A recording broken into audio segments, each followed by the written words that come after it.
This morning at about 9:30 a.m., Ms. Goldy filed through our office an application to compel Bell Media to run her political ads during the election period for mayor.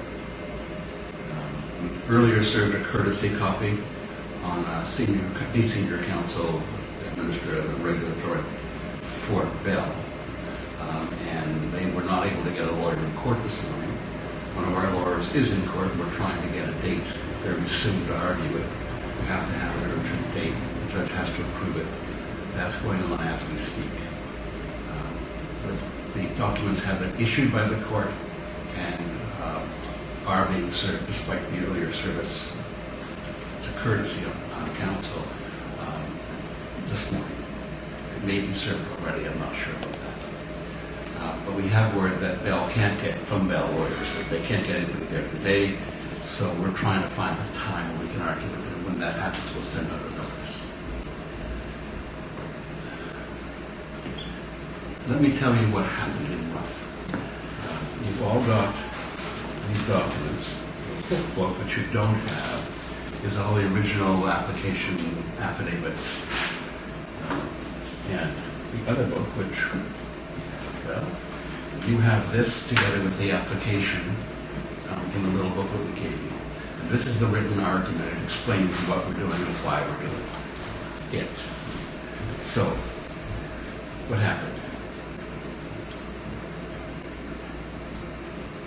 Faith chose CP24 as a good outlet for her 30-second ad because, according to its own material, it reaches 1.55 million Torontonians every day. So it's a good and important outlet.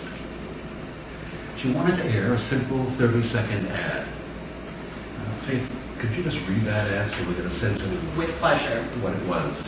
I'm Faith Goldy, and I want your vote for Toronto Mayor. It's time to take back our streets. Under John Tory, illegal guns and gangs have skyrocketed out of control. He stripped our police of the tools they need to prevent crime, and now our city's murder rate is higher than New York. We can't afford another 4 years of weak leadership. As mayor, my top priority will be fighting crime. People shouldn't have to live in fear. And I will get this city moving again. That means an advocate for drivers who will fix our dilapidated roads and clear up congestion. I'm the only candidate who will put the taxpayer first. As mayor, I will conduct a line-by-line audit of the budget and cut the fat where it needs to be cut. I want fewer bureaucrats, but better results. For a tough on crime, easy on taxpayer Toronto, vote for me, Faith Goldy, on October 22nd, and let's bring back Toronto the Good. That is an ad to which no one could take objection. We've remained throughout saying if there's any problem with the content of the ad, we're glad to change it, but no one has suggested we should or would. The contract was drawn up. It's a Bell contract. It was signed. They asked for a cash deposit. We paid the cash deposit, and they started work on preparing the ad. And then we get a phone call. Can you play that phone call? Absolutely. The transcript of this phone call is in your booklets, so you'll have the same sounds as this. So just 2 seconds here. Can I just get you to open this? Sorry. Thanks. Got it. Here you have it.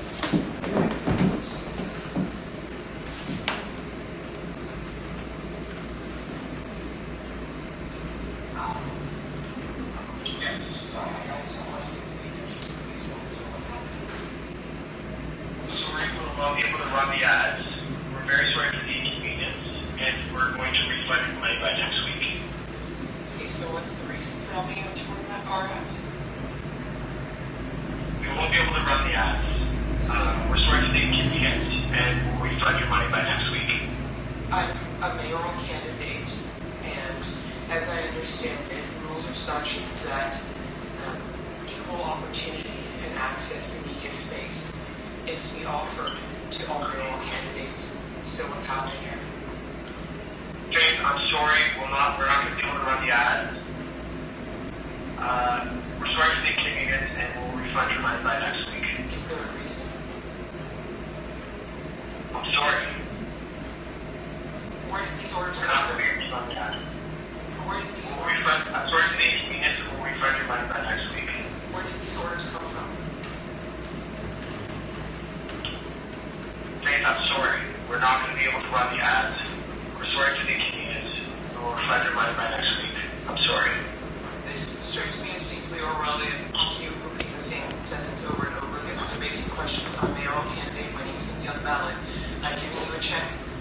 certified check, so we know that the money's good.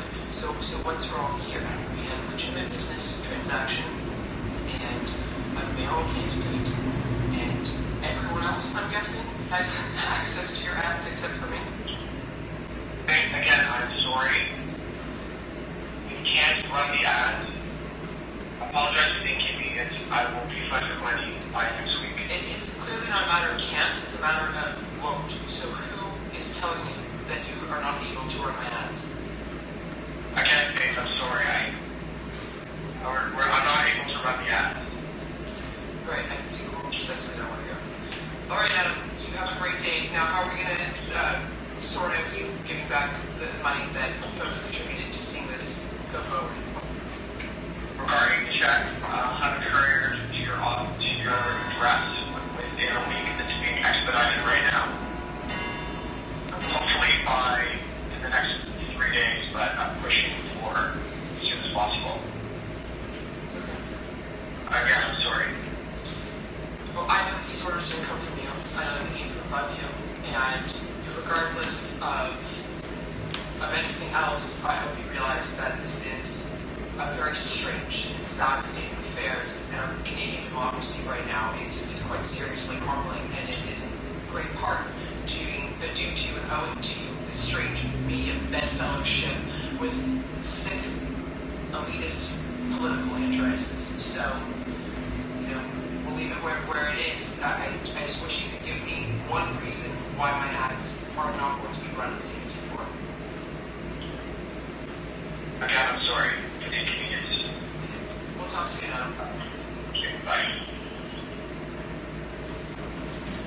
So, this case is not merely a case of a breach of contract. It's about how a democracy functions. Without the oxygen of free speech, you can't have elections that are meaningful and free. And what we've got in this situation is that a media conglomerate decides to shut out a candidate and not to take her voice. And that's incompatible with the kind of democracy we care about. So we're going to court to challenge that. Let me just say that the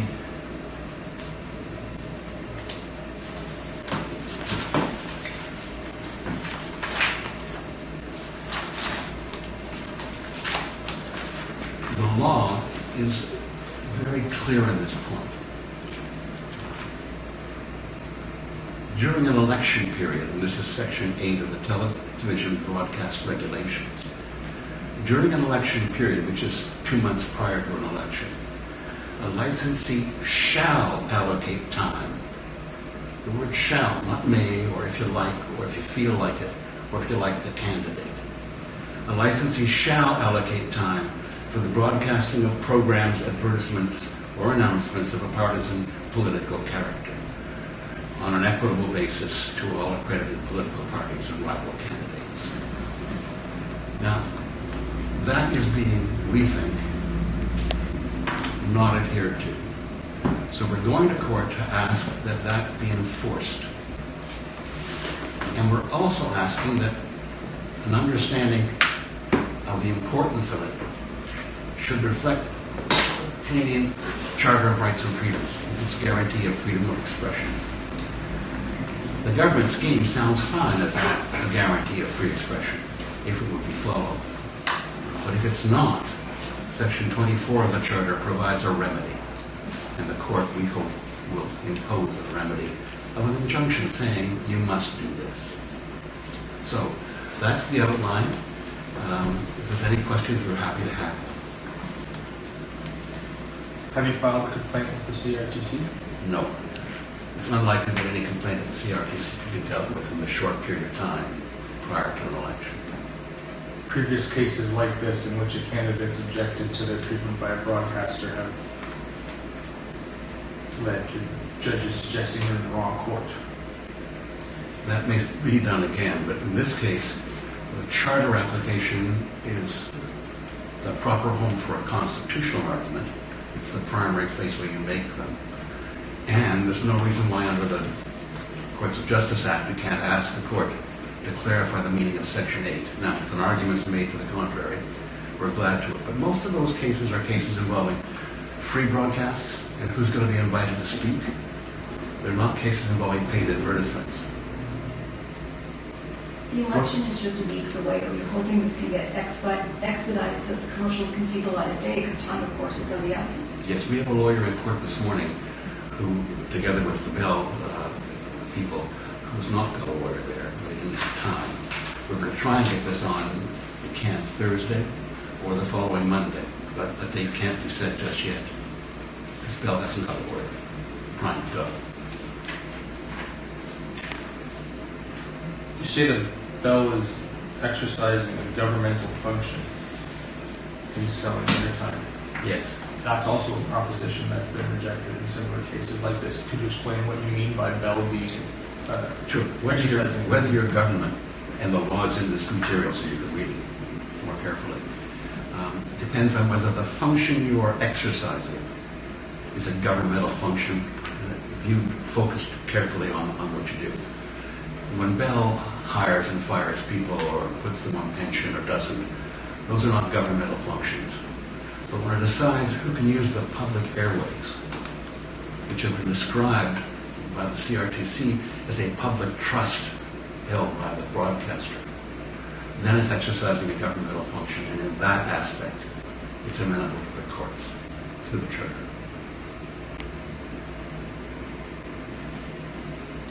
Have John Tory or Jennifer Keesmack bought ads in this same on CP Q4 as well?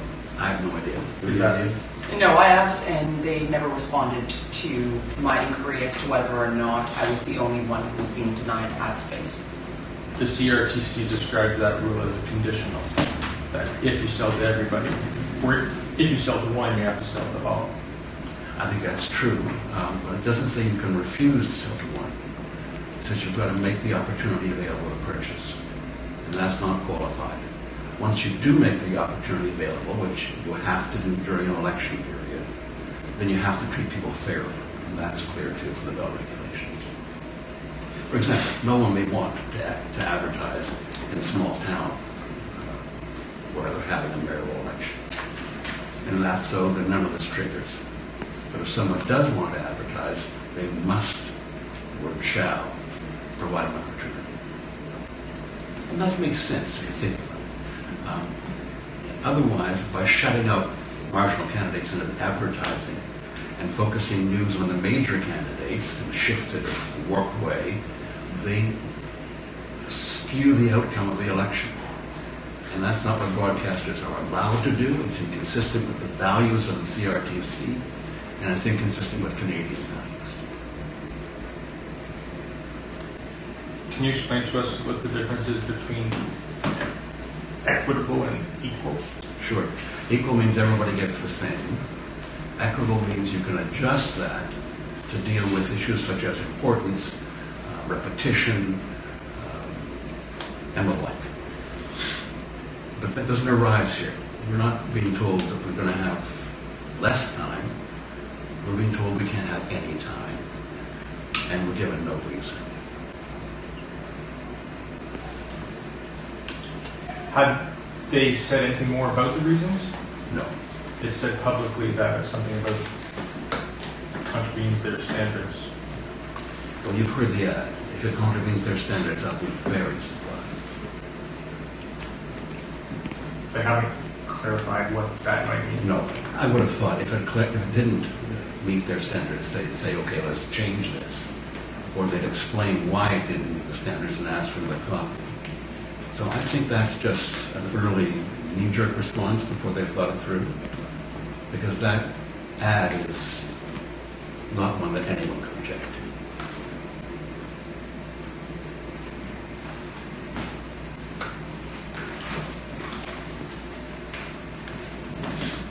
That's it. Thank you all for coming. We appreciate it. Thank you. Can we use the furniture movers on the way out? Yeah.